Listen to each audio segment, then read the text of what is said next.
Je m'appelle Marie-Laure Lolia, donc je suis en Semoun-Tibou. Donc ma famille, une grande partie du Gosier, mais je suis de Petit-Bourg. J'ai fait toute la partie de mes études en Guadeloupe. Et ensuite, je suis partie. En Hexagone. Je voulais découvrir le monde. Je voulais me découvrir moi-même.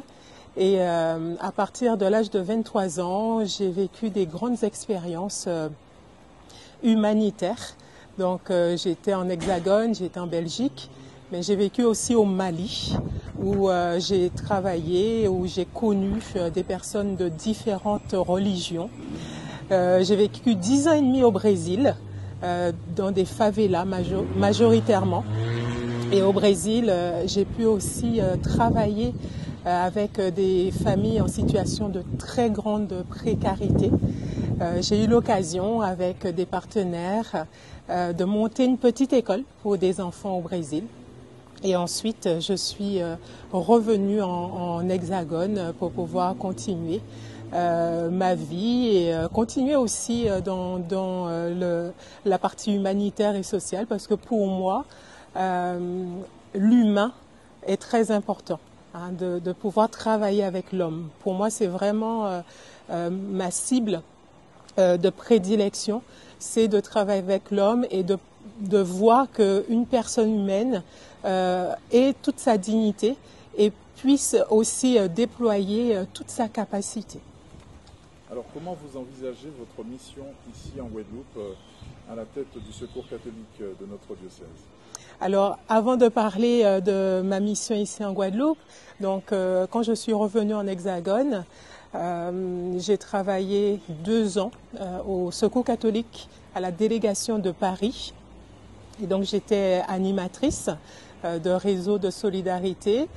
Sur les 2 années, donc mon poste aussi a changé, puisque j'ai porté un projet d'espace de vie sociale. Donc j'ai ouvert le premier espace de vie sociale de la délégation de Paris en partenariat avec la ville de Paris et la CAF. Et il y a eu cette opportunité qui a surgi, hein, de ce poste de délégué départemental de Guadeloupe. Et lorsque j'ai vu ce poste, je me suis dit, je retourne au Bercail. Très bien. Alors, comment j'envisage ce poste?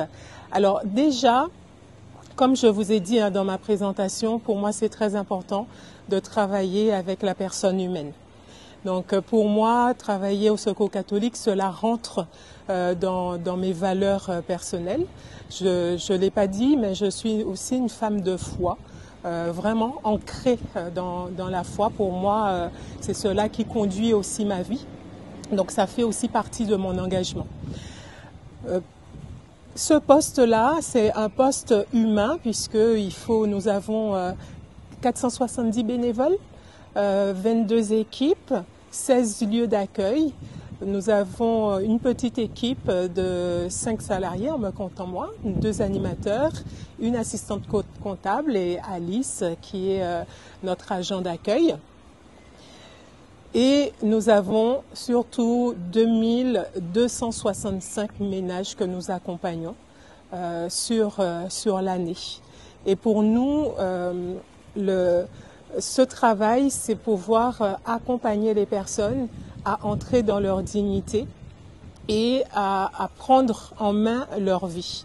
Donc pour moi, c'est un travail humain et puis c'est aussi un lieu stratégique, puisque ma responsabilité, c'est de permettre que le Secours catholique puisse rester dans le projet associatif du Secours catholique. Et notre projet associatif, bien sûr, est posé sur l'humain, fondé sur l'Évangile. Et pour nous, c'est vraiment l'accompagnement des personnes. Donc, je dois veiller avec les membres aussi du bureau à permettre que nous restions bien dans cet axe d'accompagner les familles. Quand je dis accompagnement, qu'est-ce qui pourrait résumer ça? Pour moi, c'est cet adage qui dit « vaut mieux apprendre à pêcher que de donner un poisson ». Donc, nous allons accompagner les familles. Par exemple, aujourd'hui sur notre territoire, il y a beaucoup de situations d'endettement. Nous avons une épicerie solidaire. Dans notre épicerie solidaire, qui va durer, c'est un programme qui va durer 3 mois, nous allons accueillir une quinzaine de familles. Il y aura les temps où ils vont avoir les paniers, mais ce ne sera pas simplement donner un panier. Nous allons, avec ces familles, avoir des programmes, avoir des ateliers budget par exemple, pour leur apprendre à faire leur budget, à comprendre ce qui est important, les grosses pierres à mettre, ce qui est indispensable. Et là, il faut savoir, mais ça, il faut que chaque mois, que ça soit payé. Et puis les petites choses qu'on peut mettre à côté.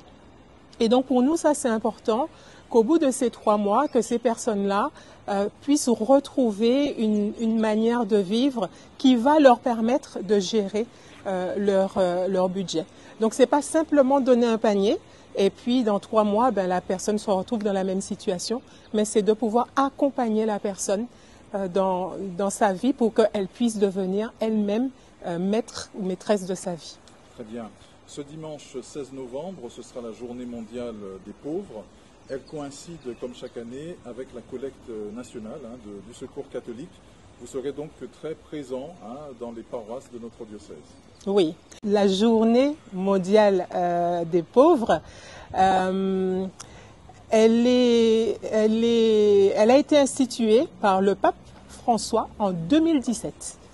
Et le pape François, on le sait tous, a été très proche des plus pauvres, des plus nécessiteux.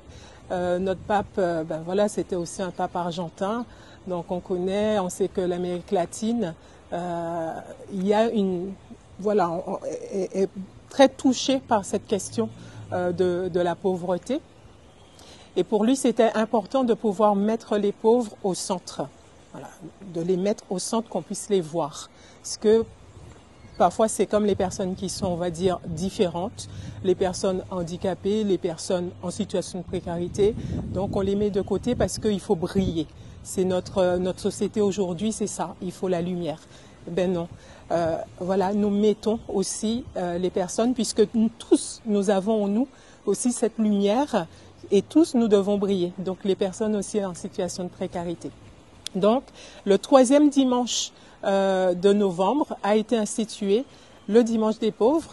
Alors, cela coïncide avec le week-end en paroisse, la collecte nationale du Secours catholique, qui avait déjà été instituée avant la journée des pauvres. Donc, c'est une sainte coïncidence, nous pourrons dire ça comme cela. Donc, nos équipes seront présentes dans les paroisses pour pouvoir faire des actions en partenariat avec d'autres associations. Par exemple, à Basse-Terre, nous serons en partenariat avec Saint-Vincent-de-Paul, avec la paroisse bien sûr, pour pouvoir offrir un petit déjeuner aux personnes en situation de précarité. Aux Abîmes, où je serai présente, il y aura aussi toute une journée qui sera faite pour mettre justement les personnes en situation de précarité au centre. Et à cette occasion, nous aurons aussi dans nos paroisses des bénévoles, des personnes accompagnées qui feront des témoignages pour dire voici ce que nous faisons, voici ce que nos équipes accomplissent pour permettre aussi à la précarité de reculer en Guadeloupe. L'autre point de ce week-end, ce sera aussi une collecte. Pour nous, c'est important, parce que le Secours catholique, c'est une association de bénévoles et une association qui vit de dons. Donc, nous avons besoin de vous, nous avons besoin de tous pour être dans l'action, être bénévole, pour s'engager, mais aussi pour nous soutenir au niveau financier. C'est pour cela que dans vos paroisses, vous allez recevoir une enveloppe pour pouvoir faire votre don.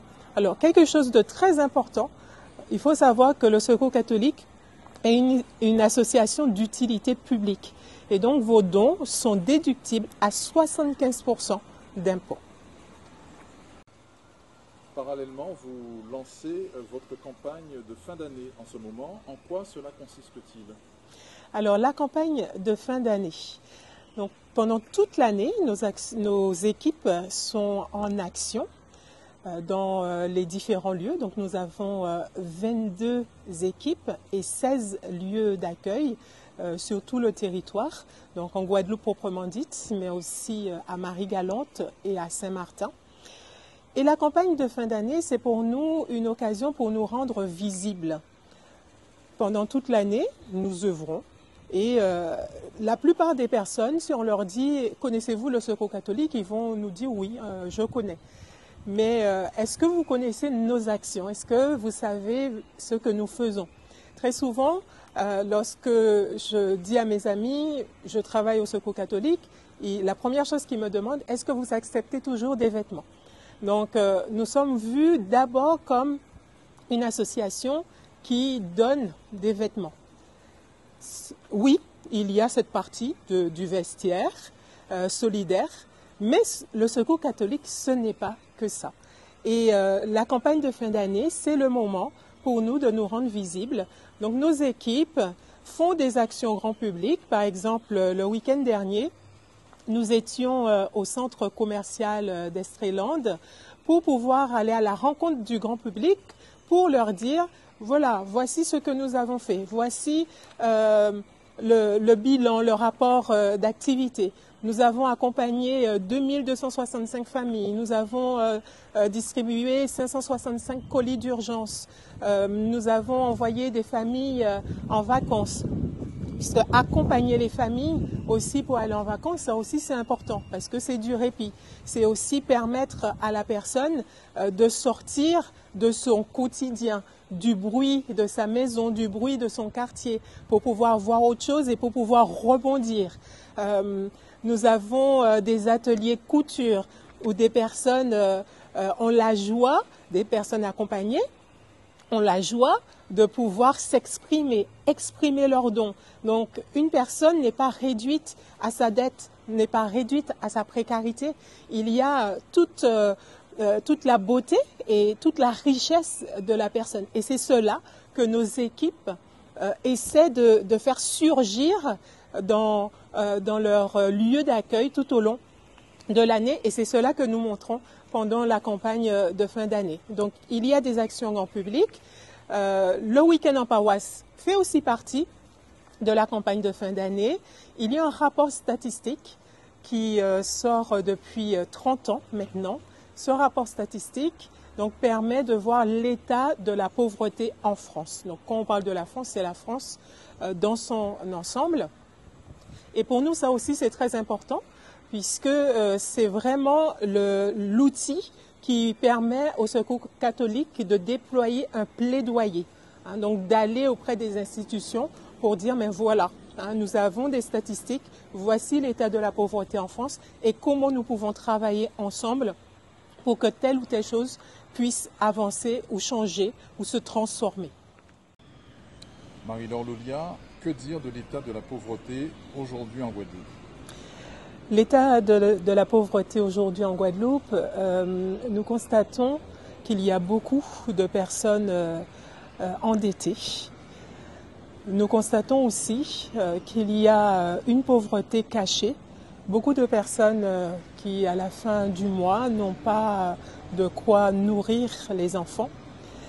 Nous constatons que aussi des personnes qui viennent vers nous lorsqu'il y a la période des vacances, parce que vous savez, pendant l'école, il y a la cantine, et pendant les vacances, les enfants, ils sont à la maison, et il faut nourrir tout le monde.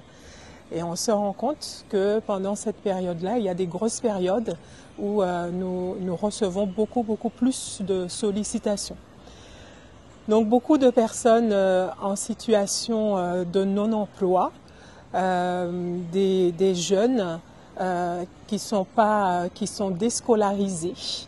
Nous constatons aussi des personnes sans emploi, des travailleurs précaires et beaucoup de personnes qui vivent avec des revenus sociaux et d'autres personnes qui n'ont pas accès à leurs droits, ou parce qu'ils ne le savent pas, ou parce qu'il y a des difficultés au niveau du numérique, puisque aujourd'hui c'est aussi une nouvelle cause de la pauvreté, des personnes qui n'arrivent pas à accéder à leurs droits parce qu'ils n'ont pas fait à temps les démarches administratives. Donc ce sont plusieurs catégories de faits, d'éléments qui vont faire que cet état de la pauvreté en Guadeloupe peut augmenter. Et donc nous essayons avec les partenaires associatifs, nous avons la Cubosco qui est à côté de nous, des partenaires aussi institutionnels, de pouvoir aider ces personnes. Donc vous voyez, là je suis à côté de notre Fraternibus, et ce Fraternibus, c'est un projet qui a été mis en place aussi pour aller à la rencontre des personnes, puisque c'est aussi l'isolement, la situation de la précarité en Guadeloupe, c'est l'isolement, parce que parfois les personnes, elles peuvent avoir honte de dire qu'elles n'ont pas les moyens. Donc il faut aller vers les personnes pour pouvoir déjà instituer un lien humain, un lien personnel, et puis arriver à la confiance pour que les personnes puissent se livrer. Et donc ce projet du Fraternibus, donc nous par exemple nous participons à la caravane des droits, et nous faisons aussi des actions personnelles avec d'autres acteurs, d'autres partenaires. Nous allons vraiment près des personnes, à proximité, pour pouvoir avoir des temps conviviaux et puis leur permettre d'accéder à leurs droits. Alors, qu'est-ce qu'il peut avoir par rapport à l'accès aux droits? Nous nous rendons compte qu'il y a beaucoup de ruptures de droits parce que les personnes n'ont pas fait les démarches à temps. Nous nous rendons compte qu'il y a des personnes qui ne savent pas qu'ils peuvent avoir droit à tel ou tel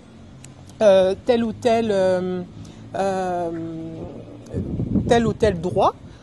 Et donc là, c'est aussi pouvoir leur dire, parler avec elles, les écouter et chercher avec elles les solutions pour pouvoir les faire sortir de leur précarité, de leurs difficultés.